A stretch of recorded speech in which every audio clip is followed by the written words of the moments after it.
नमस्कार दोस्तों, स्वागत है आपका आज की बेहद बड़ी और काम की महत्वपूर्ण खबरों के इस वीडियो में। दोस्तों, आज के इस वीडियो में जानेंगे आज की महत्वपूर्ण काम की खबरों के बारे में। तो दोस्तों, वीडियो में आगे बढ़े उससे पहले आपसे एक रिक्वेस्ट है कि अगर अभी तक आपने हमारे इस चैनल को सब्सक्राइब नहीं किया है तो लाल बटन पर जाकर सब्सक्राइब कर बेल आइकन के ऑल नोटिफिकेशन बटन को दबा दें ताकि आपको हमारे हर वीडियो की लेटेस्ट इन्फॉर्मेशन मिलती रहे। और वीडियो को लाइक करें ताकि आपको वीडियो पसंद आए और भी लोगों तक ये सारी जानकारियां पहुंचे जो कि बहुत महत्वपूर्ण है और काम की है। तो चलिए इसी के साथ शुरू करते हैं आज की सबसे पहली और बड़ी खबर के बारे में। सोशल मीडिया पर यूपी में वीकेंड लॉकडाउन की खबर हो रही है वायरल। यूपी सरकार ने इसे बताया है फर्जी। यूपी सरकार ने सोशल मीडिया पर व्हाट्सएप ग्रुप्स पर प्रसारित की जा रही उस खबर को फर्जी बता दिया जिसमें राज्य में वीकेंड लॉकडाउन की सूचना दी जा रही है। इन्फो यूपी फैक्ट चेक ने ट्वीट किया कि सोशल मीडिया पर प्रसारित हो रही खबर निराधार है। प्रदेश में किसी भी प्रकार के लॉकडाउन की कोई योजना नहीं है। कोविड-19 के चलते पलायन कर रहे लोगों के रहने खाने की मुफ्त व्यवस्था करे सरकार, ये कहना है मायावती सरकार का। मायावती का कहना यह है कि यूपी की पूर्व मुख्यमंत्री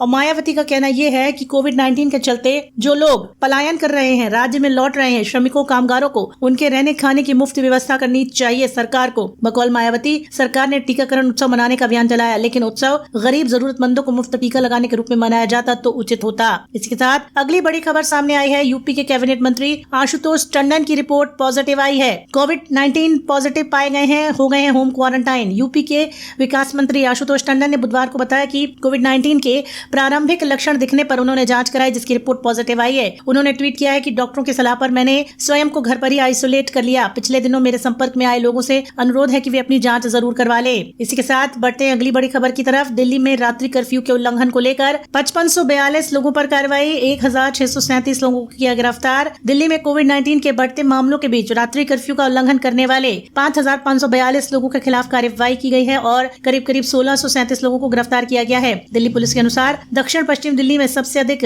1064 लोगों पर कार्रवाई की, जबकि दक्षिणी पूर्व दिल्ली में सबसे अधिक 456 लोगों के खिलाफ एफआईआर दर्ज की गई है। महाराष्ट्र में 61% सैंपल में मिला कोविड-19 का डबल म्यूटेंट। पुणे के national institute of virology data के मुताबिक जनवरी और मार्च में लिए गए सैंपल्स में सीक्वेंस का डबल म्यूटेंट मिला है। इसे राज्य में बढ़ते मामलों से नहीं जोड़ा गया। सपा प्रमुख यूपी के पूर्व सीएम अखिलेश यादव हुए कोविड-19 संक्रमित, घर पर इलाज शुरू। सपा प्रमुख और उत्तर प्रदेश के पूर्व मुख्यमंत्री अखिलेश यादव ने बुधवार को ट्वीट किया कि मेरी कोविड टेस्ट रिपोर्ट पॉजिटिव आई है, मैंने खुद को अलग कर लिया है, घर पर उपचार शुरू हो चुका है। पिछले दिनों में जो लोग भी मेरे संपर्क में आए हैं वे जांच करा रहे और कुछ दिनों तक आइसोलेशन में रहें। इसी के साथ बढ़ते हैं अगली बड़ी खबर की तरफ। जापान के लोगों को ठगने वाले 6 लोग यूपी में अरेस्ट, इसके लिए सीखी थी जापानी भाषा। गाजियाबाद पुलिस ने सोशल मीडिया के जरिए जापान के कथित तौर पर ठगने के मामले में मंगलवार को 6 लोगों को गिरफ्तार किया। पुलिस के मुताबिक आरोपियों ने जापान के लोगों को ठगने के लिए दिल्ली के संस्थान से जापानी सीखी थी। पुलिस ने आरोपियों में 100 से ज्यादा जापानियों को ठगने की बात भी स्वीकार की है। बढ़ते हैं इसी के साथ एक और बड़ी खबर की तरफ। मुंबई इंडियंस ने केकेआर को 10 रनों से हराया। अंतिम 5 ओवर में बने 20 रन,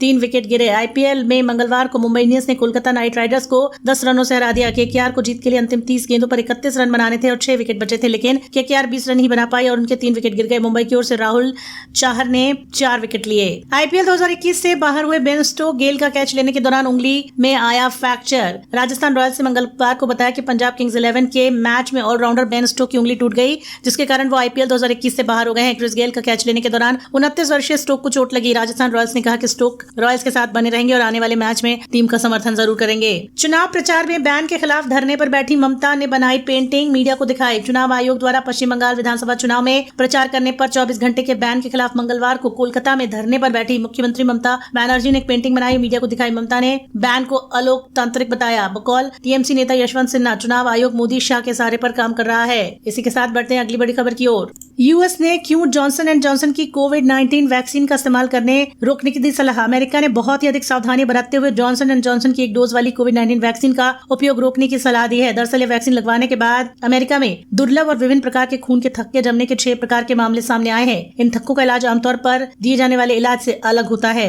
अपनी कोविड-19 वैक्सीन को भारत लाने का प्रयास करेंगे फाइजर ने कहा कि अपनी कोविड-19 वैक्सीन को भारत में लाने का प्रयास किया जा रहा है। कंपनी का बयान है कि भारत सरकार के उस फैसले के बाद जिसके अनुसार भारत सरकार सरकार विदेश से निर्मित उन वैक्सीन को आपातकालीन अनुमति देने की रफ्तार बढ़ाएगी जिन्हें अन्य देशों से अनुमति मिली है। फाइजर ने फरवरी में भारत में अपना आवेदन वापस लिया था। कोविड-19 के बढ़ते प्रकोप के बीच महीने में बेरोजगारी दर बढ़कर हुई 8.6%। Centre for monitoring Indian economy के अनुसार 11 अप्रैल को समाप्त हुए हफ्ते में भारत में बेरोजगारी की दर 8.6% पर आ गई है। कोविड-19 के रिकॉर्ड मामलों पर अंकुश लगाए जाने के लिए राज्यों द्वारा लॉकडाउन से नौकरियां की जा रही हैं। बकौल CMII शहरी इलाकों में अधिक स्थिति गंभीर है। यहाँ पर ये दर 10% पहुंच गई है। नौकरियां नहीं है। कौन है $100 अरब क्लब में शामिल दुनिया के सबसे अमीर लोग? चलिए जान लेते हैं। गूगल के मुताबिक सह संस्थापक लैरी पॉज और सर्गेई ब्रिन $100 अरब क्लब में शामिल हो गए हैं। लैरी की नेटवर्थ $104 अरब है, जबकि सर्गेई की $100 अरब है। इसके अलावा Jeff Bezos, Elon Musk, Bill Gates, Bernard Arnault, Mark Zuckerberg और वॉरेन बफेट भी $100 अरब में शामिल हैं। कोविड-19 के बढ़ते मामलों के कारण 2 घंटे से कम की फ्लाइट्स में भोजन सेवाओं पर प्रतिबंध लगा दिया गया है।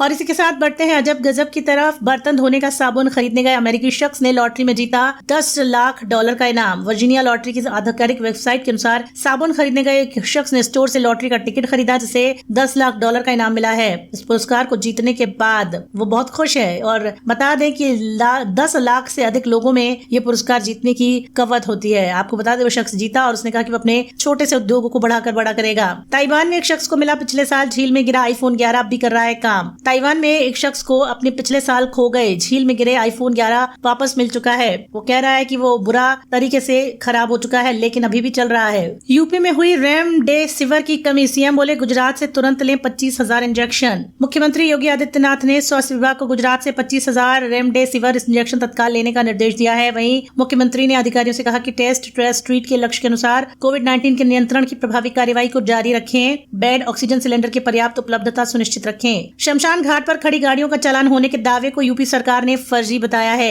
यूपी सरकार ने उस सूचना को फर्जी बताया जिसमें लखनऊ के एक शमशान घाट पर खड़ी गाड़ियों का ट्रैफिक पुलिस द्वारा चालान किए जाने की जानकारी दी गई। Info Uttar Pradesh fact check ने ट्वीट किया कि बैकुंठ धाम पर ट्रैफिक जाम होने के कारण गाड़ियों को हटाया गया है, वाहन चालान नहीं किया गया है। बोर्ड विद्यार्थियों के कोविड-19 टीकाकरण पर विचार करे केंद्र सरकार। इलाहाबाद हाईकोर्ट से आई है ये बड़ी बात। इलाहाबाद हाईकोर्ट ने केंद्र सरकार और ICMR से कहा कि वे हाई क्लास परीक्षा देने वाले बोर्ड परीक्षा देने वाले छात्रों के कोविड-19 टीकाकरण पर भी विचार करें। यदि बोर्ड और अन्य परीक्षा आयोजित करने वाली संस्थाएं ऑफलाइन परीक्षा करा रही हैं तो ऐसे छात्रों को टीकाकरण जरूर देना चाहिए। कोविड-19 से सर्वाधिक प्रभावित जिलों में लॉकडाउन पर विचार करे यूपी सरकार।